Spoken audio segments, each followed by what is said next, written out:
I always knew I wanted to be an attorney. I just like helping people. Are you okay? Do you need any help? Thanks, Christopher. I've been in Vegas helping the little guy since I was a little guy. Are we any good at helping you win? No, we're great. Call us now for help with your injury case.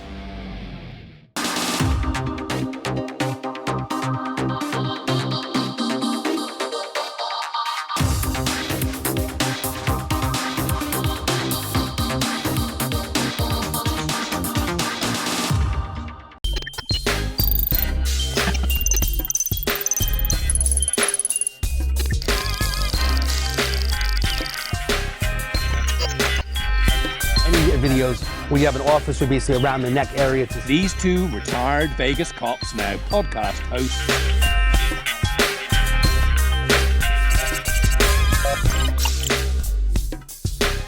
You know, they don't have ID, they can't get into a hotel room. To get them the help they need, especially if someone even gets arrested. A lot of people don't know how the justice system works.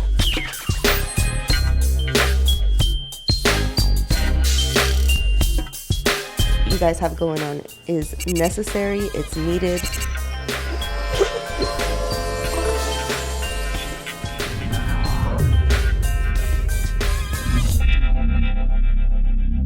Hey, it's David Colmine. Thanks so much for joining us. Tuesday, 6 p.m., Channel 14. Welcome, everybody. As the problem solver, the goal is to help solve problems, bring on amazing people every single week to talk about different topics, things that are taking place in the news, whatever's going on. We are here to basically help solve problems and talk about major issues that are going on. So Danny Minor to my right. Thank you for inviting me again, Dave. I have no one else to invite. So you're basically, you come in every week. Okay. Until there's someone better looking. So I'm like at than default. you. You're going to have trouble finding somebody better Originally, looking. I don't know, because he was already saying Jason instead Yes, of that's Danny. what Jason. Yeah. Yeah, but wait, I saw Jason. I'm better looking than Jason. Originally, actually, the funny thing is he was the default guy originally, that you became the guy. Sorry, Jason. Anyway, we got Beja Rivera. Thanks so much, Beja. Thanks for having me. I'm glad you're here as usual. Yeah. And today we have Anna Albertson, who is an attorney locally. She's running for District Court Judge, Department 11. So thanks so much, Anna, for coming here. Thank you guys so much for having me. So, it's funny. I laugh because the average person, there's so much, Department 11, Department 6, Justice Court, the average people just don't know what the hell's going on. So they're like, they just know the election day and there's voting and there's... Or doing all their research on every single one. I mean, it gets to be complex. Even myself, that's, are you studying every single judge that's out there? No. But I do you know? I do vote, 11, though. How do you know the right judge? How do you know? What do you do? You go blindfolded? I hate to say it, I do with judges. I don't know why. Yeah, I do. I don't know why, and it's dumb of me. I probably shouldn't be like that. It takes time to really research people in general. But anyway, Yeah. Anna, tell us. We have you here now. Tell us why you're running for judge. Why Department 11 is so important. Tell us. Sure. Fill us Well, none of you have to vote blind this time around because Like it. you will know me, and I'm going to tell you a little bit about me, and you'll know Awesome. how to contact me if you have more questions. Perfect. Essentially, I'm a wife, a mother, an attorney, and small business owner. I'm a first-generation American. I'm also a judge pro tem, an arbitrator, and trained mediator. I am the most experienced candidate in this race, and frankly, the only candidate in this race with appropriate experience for this job. So I hope to have everybody's vote in November. Again, my name is Anna Albertson. Albertson like the grocery store, but no relation, just to make it easy to remember, or AA. I'm the only Albertson on the ballot. I am the only person with AA as initials on the ballot, I believe, as well. But I will be in the judicial section, which usually is pretty far down, and everybody in Clark County can vote for me in my race. So whether you are in Summerlin, North Las Vegas, Boulder City, Sandy Valley, Spring Valley, South Las Vegas, pretty much all over, I'm going to be on your ballot. So look out for my name, Anna Albertson, and check out my website. It's funny. What is your website? www.annaalbertson.com. It's interesting. Every vote really does count. And another story that you don't know about me in general, when I was running for a Henderson police union, there was the vice president spot, and I was in New York City. I was getting a phone call, and I think I won by like 16 votes. And the guy that I was friends with, who was a Henderson constable at the time, more of a like the position, he was in New York. He's like, you won by 16 points. Like, that's a really big deal. Like, he was like, that's a percentage, he was like really into it. But it really makes a difference in general, like every vote. And I see you all over the place, Anna. And I think it's great because you're meeting people and you want people to know you in general. And I watch you on social media.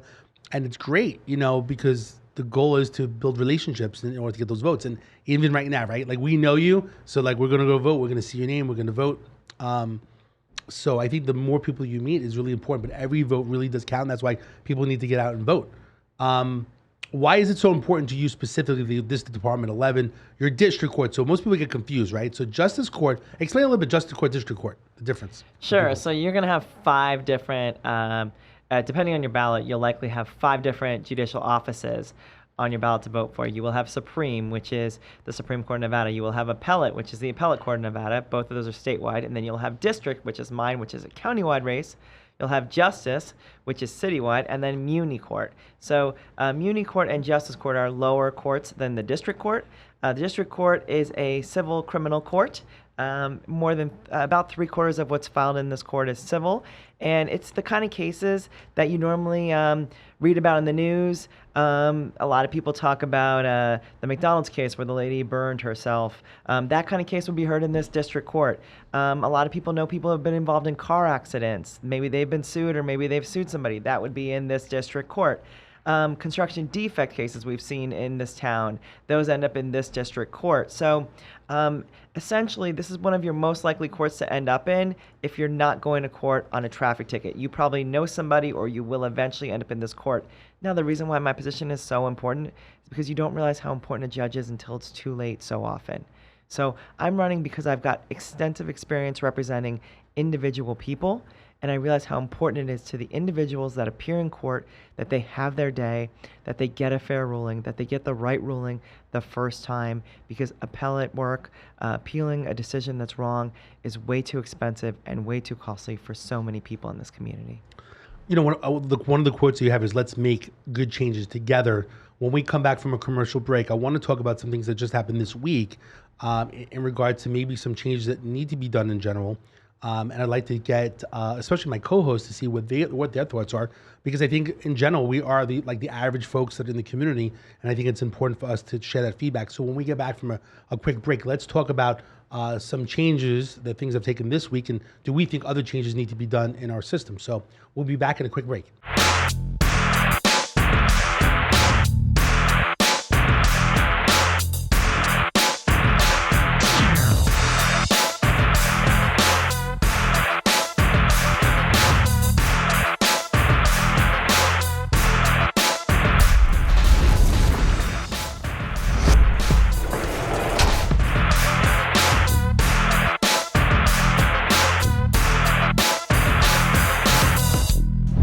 LasVegasTrafficCameras.com. 1725 cameras. Access to the largest network of traffic cameras. Accident? Injured? Get the video footage you need to get justice. 725 cameras. LasVegasTrafficCameras.com.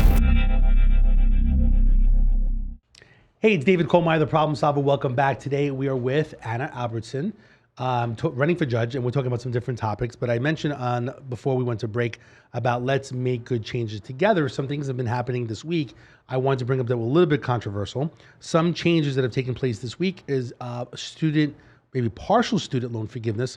I want to know what your thought process of this. I know most people, I think it's $10,000 that they would save if they owe money for school loans. Danny, what are your thoughts? What do I think? I think this came out because the election's in November. Because it's been 2 years since they said they were going to forgive loans to Democrats, and now they're losing, so now they're coming up with this. Be honest with you. And that's only going to help a handful of people. Right. A very handful of people. And I think if you're making $150,000, it sounds or good. More, you don't get You don't get the money if you're making $150,000 or more. I do not know all the rules on it. I think it is. Yeah. So what do you think, Beja? Thoughts? $10,000 off of what you owe, good or bad? I mean, help is help, you got to take it. But I agree with what Danny said. Yeah. I mean, here's an interesting point, though. What happens to me, like if I spent $100,000 on school loans and I paid it off a little bit quicker because I was just more diligent about it, should I get $10,000 back? Should I get a tax credit? Like, what about me, the guy that paid it off my loan? Right. I'll be honest with you. I never had a loan. My parents were very fortunate. Right. I think college at the time was it feels $10,000 unfair. a year, $1,000 a month. Shouldn't my parents get $10,000 back or a $20,000 credit or something? What happens to the guy that was on top of his loan payment? I do feel bad for that. I do see what you're saying. Something should be done for that guy, right? But I think... Oh, girl. I paid my bills all during COVID, okay? Not late. Like, I didn't ask for, any credit. I didn't ask for, assistance. And they still cut me off every chance I get. Well, isn't the counter side, though, that person was able to pay theirs back? I'm not saying that it's definitely right. I know what you're saying. Yeah, the other person couldn't afford it. Yeah, I know what you're saying. Yeah, but still, I mean, I couldn't. I worked, really hard to pay that. But what about these people that were taking out loans and blowing it and getting, false? What was it? The PUAs, the EDDs. Like, Right. I know that's a whole nother subject, but. What do you think? How do you I just had a daughter graduate qualify? from college. There you go. Okay, I just had a daughter graduate from UNLV. You don't qualify, David. Here's the thing. What I think, honestly, I think college is a scam. I'm going to be honest with you. And I know I'm sitting here with the possible next judge, who went to school, but you're paying $200,000 for an education, and most people are not going to get jobs unless you're an attorney that's going to be able to pay it back, or a doctor. Okay. You're going to be paying this for the next 25, 30 years of your life. I think it's a scam. I think college is too expensive. Better off going to community college. I think it's expensive, but yes. I don't think you could find a lot of the knowledge on Google and YouTube, even though there is a lot of information on there. I think this has to go to where we need to come together and be a little bit more cohesive as a community and as a society, and think about the fact that we all want good education. Right. We all want skills. We all want a good job. We all want a career, right? We just have different ideas, some of us, on how to get there. I personally had to take some loans for my school education. I had some scholarship money too, but I was paying back my loans still. And I hope my daughter doesn't have to take loans. I hope your daughter didn't have to take loans. But it's about making sure that the next generation has some security, right, and some safety. And I think no matter where you stand on the spectrum of political stuff, we all want a better world for our children. I love that. Listen, but my thing is, okay, when you were growing up, okay, we were told, get a job, We're get an a job, right? Of what you're saying. Get a job, get a job, get a job, get a job, go to college, get a job, get a job. How come they didn't tell us how to start a business? How come we weren't taught that in school? Oh, come on. Right? We weren't. We were taught to go to school and get a good job. We were never taught how to start a business. Save money. Because they want you to get a college loan. It keeps it going. They want to keep you in debt. That's my opinion. No, I totally agree. I think actually self-improvement, entrepreneurship, opening a business, stuff like that, I think is really important. All right, the next thing that basically was big on the news today was $16 million was awarded to Kobe Bryant's family members because whether it's a cop or fireman basically gave, distributed photos, social media. What are your thoughts about that? Personally, I mean, I can understand that it's wrong if these cops or firemen, whoever did it in general. The question is, the most taxpayer would say, the reason why taxes are up 53% on paying all this money is because basically the city, they keep giving out money, $16 million. That's my tax-paying money. That's your money. We all pay taxes in general. So the average person is going to say, this is crazy, $16 million. Now, fortunately, it's in Los Angeles County, but this could happen here in Vegas. What are your thoughts as a group here in general in regards to, I mean, maybe you just fire the fireman that basically distributed the photos or the EMT worker. But the bottom line is for a city to lose $16 million, I understand it's wrong, but should all the taxpayers be responsible for that situation? Fire the cop, change the protocol. And I think even Kobe's wife basically said, look, they weren't doing it for the money. They got money. It's principle. So just have them make a policy change that if that ever happens again, there's no discipline, there's automatic termination. What else? What other things are tax dollars responsible for, though? I mean, well, where's it going out to? Well, I mean, the taxes are, it's the streets, it's for the lights, it's for, it's basically for infrastructure in general. I mean, $16 million can help the homeless, right? How many Okay, can we house the homeless for $16 million? That. I'm just saying in general. And that's another story in regards to what they're doing with the money. But $16 million, how many homeless people can we put in shelter for a year? I understand. Or how many years, What do you think, Anna? I think that we can look at a lot of where money goes, and we can all armchair quarterback it and decide what better ways it could have been used for. Now, this case is interesting when you look at it and you actually think about, does Kobe Bryant's family need the money? Right. And is that the solution that they want?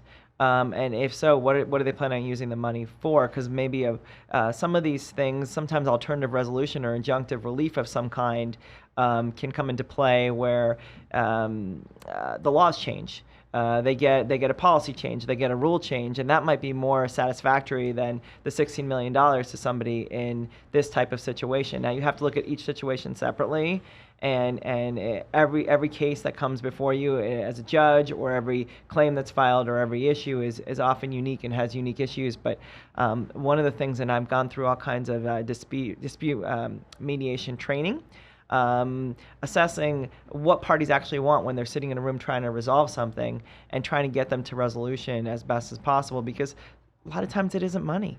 I like the way you said that, because you don't know the facts, you don't know too much about, this case.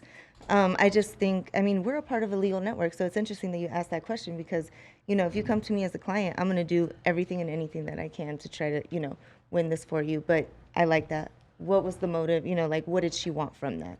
I know that it was disrespectful. He shouldn't have done that. But just them getting fired, I don't know.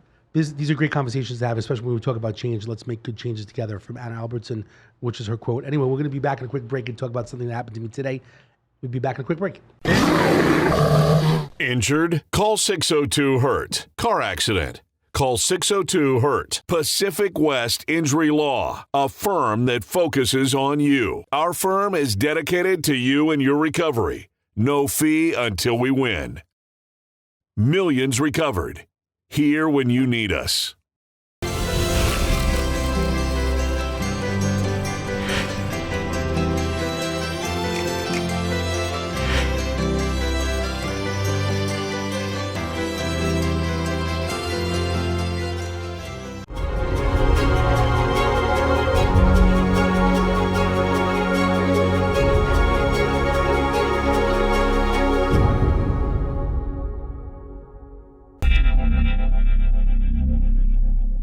It's David Colmeyer, the Problem Solver. We're back here with amazing co-host Danny Miner, Beja Rivera. We have some interesting break time here talking about conversations to speak about. We have Anna Albertson, who's running for, again, District Court Judge, Department 11. She needs some help. Again, Anna, thanks for talking about these different topics. But I want to share an interesting topic real quickly today. I did call City of Henderson Jail. I spoke to the courts, and one of the topics to me that was a big topic I've been working on this week is with jail reform. As much as I am a retired police officer, I am concerned in regards to people that are in jail. When they want to get out of jail, they're given a list of bail bondsmen, of different companies that have bail bondsmen. The resources, yeah. Resources, name, phone number, licensing, email addresses. And they give that to people when they're in jail, and when they want to get out, they'll call the bail bondsman. And it costs, most people don't know this, but it costs 15% to hire a bail bondsman to get out of jail. And my question is, why is there not a list of licensed attorneys that you can call instead of a bail bondsman? And the woman basically thought I was crazy and said, well, they have the yellow pages. And I'm like, do they even have yellow pages these days? People don't even know what yellow pages are? People don't know, right? Like the new generation, like what's yellow pages, right? They know Instagram, they know TikTok. Since 93, okay. But I'm just saying in general. So the woman's like, well, we're not pushing the bail bondsman business.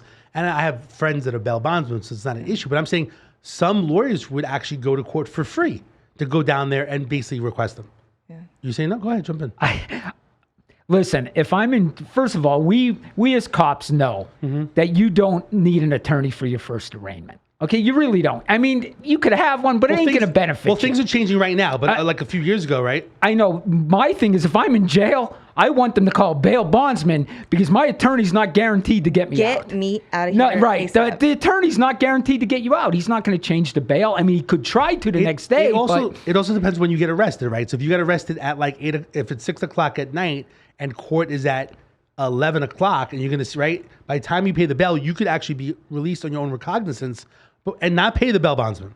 It depends when you're getting arrested, right? If it's 2 a.m. and you got work at 8, fine, then maybe you call the bail bondsman, right? Because you got to go to work. Is this in your jurisdiction? like who do we contact for this? I guess maybe he was just asking about an opinion, but is that something that you would deal with as a judge or no? This is a justice court issue, most likely. Okay. However, you are a businessman. Maybe this is a location that you want to look into for where you want to put a billboard. Ooh. What do you mean in the? If you are, there are attorney billboards all over this town, right? And there are billboards all over this town for elections as well. maybe wherever people are released, you want to make sure you're the first sign they see when they walk out. Well, that's different because my thing is this. People could save money, and I deal with this all the time, by not using a bail bondsman sometimes and just having an attorney go down there and making a motion to release them on their own recognizance, and they don't have to pay any money to a bail bondsman. So I just think it's an interesting topic in general. I think that if they're providing a list to people that are in custody that are to bail out, why can't they provide a list of licensed attorneys? Because there's a lot of attorneys that would go down there for free to do that motion to get someone out of jail because they may want to get the business in the future. All I'm saying is the list should be together, because in the long run, you are saving people money. Some people, especially our society, some people don't have the money, or they don't have the money right now to bail out, but they could get money for a lawyer in the near future. So anyway, I just thought it was an interesting topic. The person thought I was crazy. To me personally, I would like people that are in custody to have a list of bail bondsmen and a list of lawyers that they can call. And if they're in the jail and they're calling different people, I think it actually will help people for basically jail reform and to have better access to an attorney that's going to help them. Dave always has great ideas. What would you change being judge? Well, what we really need to be looking at with the court system is assessing biases and prejudices of the people coming in and your jurors. Now, this goes beyond what you're talking about. It's a much later stage in the whole process.